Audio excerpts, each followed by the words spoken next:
akan cerita di pengalaman saya.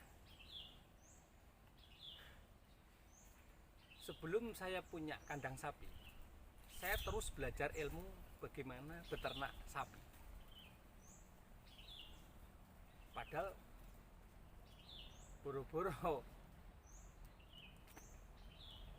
punya ternakan saat itu belum saya. Tapi keinginan saya berdoa, saya berusaha yakin saya akan punya kandang sapi dan saya harus punya ternakan sapi dan saya harus berhasil di peternakan sapi. Itu dulu kuncinya. Nah, karena rezeki Allah yang mengatur. Kekuatan doa, kekuatan semangat itu menjadi suatu kekuatan tersendiri. Dan alhamdulillah Allah mendengar doa kita. Sama dulu ketika saya melihat kandang sapi teman-teman itu ya bahasa Jawa ini ngiler tok gitu. HP temen ya kandangnya. Bagus sekali kandangnya Bah. Gemuk-gemuk betul kan sapinya Bah gitu. Kata teman Batak saya kayak gitu. Jadi itu menjadi doa yang terpendam di kekuatan hati. Seiring waktu doa itu selalu kita kuatkan di hati kita. Yakin Allah akan memberi jalan. Alhamdulillah ketika saya sudah berkesempatan ada rezeki ini, artinya saya harus menyusun dulu, saya nggak mau tergopoh-gopoh.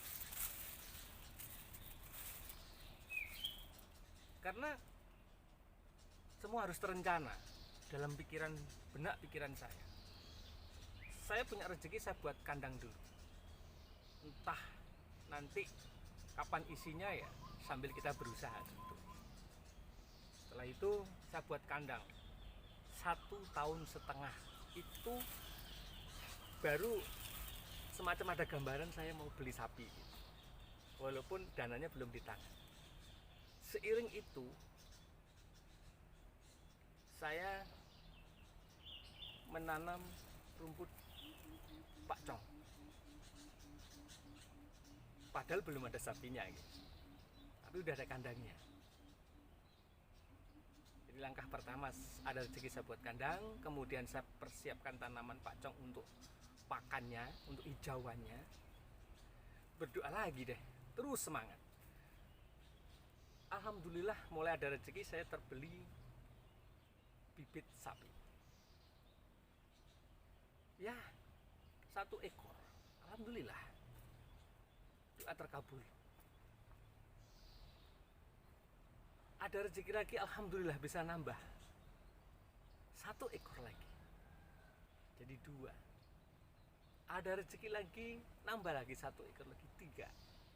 Ada rezeki lagi, saya bisa beli 2. Total di kandang sapi saya 5. Alhamdulillah. Bersyukur. Saya bersyukur. Keinginan saya kandang sapi akan penuh dengan muatan 10 ekor. Kenapa saya berpikir 10 ekor?